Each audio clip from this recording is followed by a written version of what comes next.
It's time for the movie raid, and tonight's victim is film editor Ethan Erickson that is currently involved with a film called Crowbar. Hello. Hey, how's it going? What have we been up to this month so far? Got all the exports done for all the festivals, the digital cinema package, the DCP for cinemas, got the surround mix in there, and then we just had a test screening day before yesterday, I believe, to make sure it all looks and sounds good, and signed off on it, so film is complete, ready to be shipped out. Wow, that's actually pretty cool, because last I heard that they were still finishing up on some of the stuff. I mean, how long has this actually been going on for you, working on this project, like a couple months, or?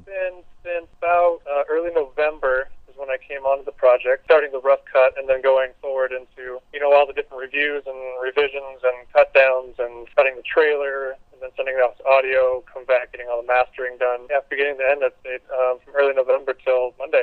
Wow, so it was like a straightforward thing. I mean, was it a lot of hours for you specifically? I mean, was it like a straightforward type thing for you, or were you actually able to take a break and then come back for it? I'd say the biggest break was when I got done with the final cut and I sent it off for audio and composing, basically sending off all the audio to Slider and Den to do all the mixing and basically creating final mix and surround sound out of it, and then also sending off to Jeff Chambers for his composing. So that was my little break in between, and then once I got all that back, it was quite a few more hours kind of putting all the pieces together, lining up the color with all the audio, and then getting all the different exports, because basically when I handed off the project, I want to make sure that the director has every possible type of export, whether it's like an MP4, .C64 kind of export for kind of every computer for online stuff, and then also for the digital cinema package, which is the export for theaters. Now, do you work exclusively like with smaller budget films? I mean, is it easier for you specifically, or are you basically a freelance guy and whichever work comes your way? Well, currently, I work full-time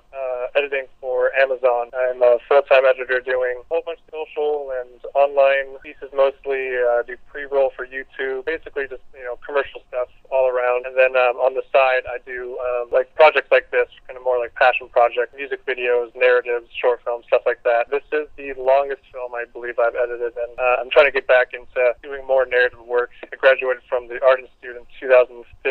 And when I was going to school there, doing my BA, I turned out a few dozen short films and ideas, writing and directing and editing and everything, until I kind of fell into my role as an editor and realized that's what I wanted to do. So after kind of turning it out through the commercial world and stuff, I kind of want to get back into the narrative world. And so this project is one of those projects that I kind of came back to that kind of work, and it's been a good process, and it's been nice to kind of have that different mindset, changing from commercial work to narrative work. Now, working with this particular type of film, whether it's big budget, low budget, or you like you do with commercials, is time more crucial as far as working time, working with the independent films? Is the time more crucial for you as well as time expectancy? Yeah, commercial work is basically very time dependent, because you have to hit a deadline. If you don't hit that deadline, product doesn't go out, and that's a problem for not just you and the director. It's a problem for a client, problem for a team, problem for everybody. So that's very time sensitive, to where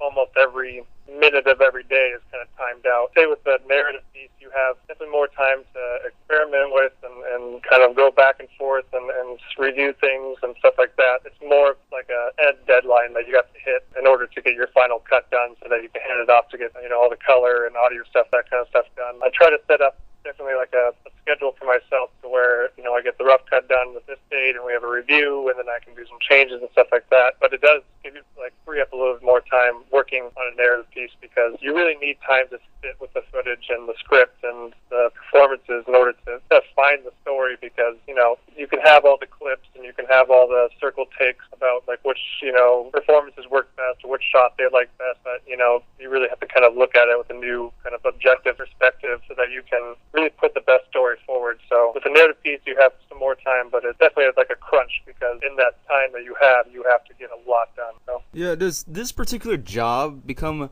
more important when it comes to local work or even small budget film in general? Yeah, I mean, it's kind of one of those things where a lot of people, they can edit, or I've known some people that are directors or writers, and they end up editing their own pieces, but they're not necessarily editors, and you could kind of see it in the final product, because basically, if you're working in the industry and you're working, especially if you're working commercial and stuff, and you're churning out a lot of pieces, you get really fast at getting the stuff done that needs to get done, that you have time to sit with the project to make it the best piece possible. So I feel like, director, cinematographer, editor, gaffer, sound person, I feel like each key role is extremely important. And, you hear a lot of talk about this day and age, like, our cinematographer is going to be replaced because of, computer-controlled cameras, or editor is going to be replaced because of algorithms and stuff like that. And in the end, there's always that human element. And you can make a piece, okay, and people will notice and not really be engaged with the story, or you can make a piece great and that will engage your audience better. And I honestly believe the only way to make a piece great is to have each role defined and a professional doing each role, or else something's going to slip through the cracks and not be as good as it could possibly be. A lot of people will think that independent might think, cheap. And budget-wise and money-wise, yeah, that's pretty true, but it doesn't mean that the talent itself is cheap. Like, I work in the commercial industry and I have a pretty good portfolio and have a good rate and everything, but I took on this film not to, make an extra buck. I took on this film because I thought the true story was really interesting and an interesting perspective, and I wanted to challenge myself. I wanted to basically jump into a project, my perspective and my spin on and stuff. And yeah, and it was interesting. It was a lot of work. It was a lot of kind of figuring out the best way to tell a story. And I think that a big part of being an editor is that you have to not just putting the clips on a timeline or in a sequence. It's figuring out the best way to tell a story to an audience. And in order to do that, you have to be able to basically have a bunch of different kinds of views. You have to look at it from a pacing perspective and rhythm. You have to look for the sound. You have to look for the best performances and the best cinematography. And you're never going to get all of those things, or rarely get all of those things in the same scene or same shot. You have to compromise a lot and say, this shot is absolutely beautiful, but this performance or the way the actor said this line works better for the whole scene. And so you have to see what you have to sacrifice, and in the end you also have to be able to turn a switch in your brain and say, okay, now I'm out of editor mode and I'm out of filmmaker mode, and now I'm in audience mode. And you have to watch it as an audience member, because you're kind of at the end of the funnel, you're the last person between everybody else and the people watching the movie. So you have to be able to kind of switch your brain to that mode, because in the end, you can edit it really well and it can be directed well and written well, but if you can't watch it as a viewer, as an audience member, then you're not going to get their perspective. And it's really interesting because, you can have all these elements working well together, but it just doesn't click for an audience member, and you have to go back and rethink what you're doing. Do you think working with these elements, do you think sometimes the element themselves can actually overlap the overall design of the film itself? Yeah.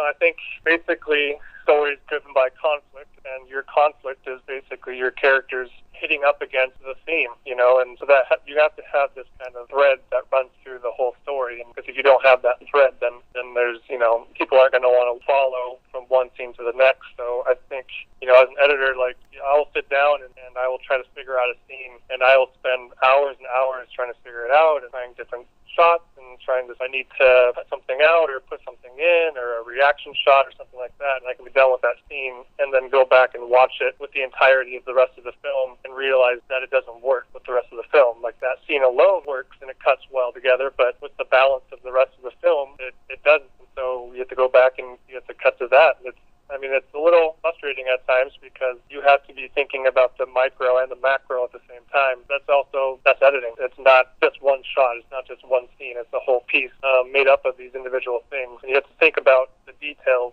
in between each shot and each scene. And so it's just about revision, because, you're never going to get something the first time, and you're not going to get it the second time. And then even after you're done and think it's great, you'll show it to the director or you'll show it to somebody else and get their perspective on it and realize that you were wrong, or there's a different perspective that you can be looking at it from. So it's an interesting process to go through, but in the end, you're there to serve the story. If you're just, putting pieces together and they're not making sense, then you're not doing your job right. So you have to kind of think about everything involved, not just how it's cut. You have to think about how the characters work with each other and how the theme runs through the story and how those characters work with that theme. And it's almost like writing a story in the editing bay, because you have to keep all those things present in the back of your mind. Because if you aren't serving those characters, serving that theme, or serving that story, then you're just putting clips together. Yeah, when it's like looking at a storybook that has pictures, okay? Maybe you're not going to read the story. Maybe you're just going to look at the pictures. Or maybe if you look at one picture, but you flipped the next 2 pages, now you don't understand the entire story at all. Yeah, exactly. But do you think there's just less consideration when it comes to a lot of films that do that? Do you think they consider it as much, even though it is a job, yes, but you are the editor, you're editing these pieces, but like the lighting, the coloring of each scene, I mean, it is going to affect overall. It's not just going to affect you, it's going to affect everybody, because the director's going to be really mad at you. I mean, probably the company itself is probably going to be mad at you because you let this be a final product, and because at the end, you yourself are a critic as well, because this is a piece of art. You know, director is the critic, just like as an actor, they're their own critic at the end. I mean, this is your call at the end. Yeah, exactly. I mean, with everything else, you're definitely like a piece of the puzzle, and they're all integral pieces. But if you have a big puzzle put together and you're missing that last piece, then no one's going to want to look at that puzzle. No one's not going to want to look at that picture. So you have a kind of lot riding on your shoulders as an editor because you're that last piece. And it's also working with directors that are pretty trusting of their editors. They can sit down with you and you can see it. You can see it on the screen. You can see it in the reactions of the audience. A lot of these big companies that have such a big budget, and they want to make it so fancy, so pretty, so crisp and everything, but it's almost like trying to distract us from actually looking at what we should be looking at. We need to see the story. We need to see all the works of the lighting guy, everybody that was involved within any project in terms of film, because what's the point in having any of these guys on here on this extremely large budget if you're only going to use just the technology for the CGI and anything else just to make it look pretty? If it's not serving the story, then it's not working. It's not doing its job, and that goes for any person working on it or any piece of technology that's involved with the film. Basically, you can have $100 million, $200 million budget movie, and if CG is not, engaging the audience and pushing them further into a character's development or arc, or pushing them further into the story in a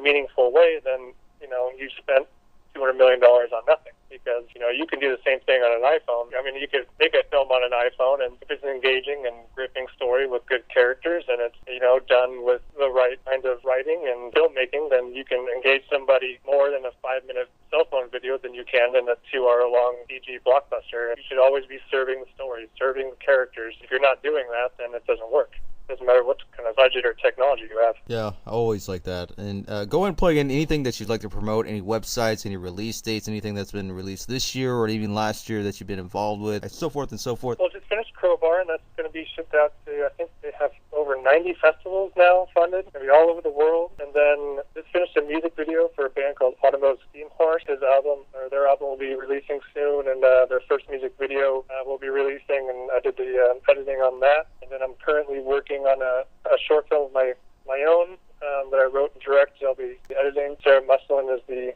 DP on there, and we'll be shooting that in the beginning of May, and I'll probably be releasing that towards the end of the year. It's kind of like a very short sci-fi thriller, and it's going to be called Echoes. And other than that, just continuing my work. If you want to check out any of my work, I have a website, ethanjerickson.com.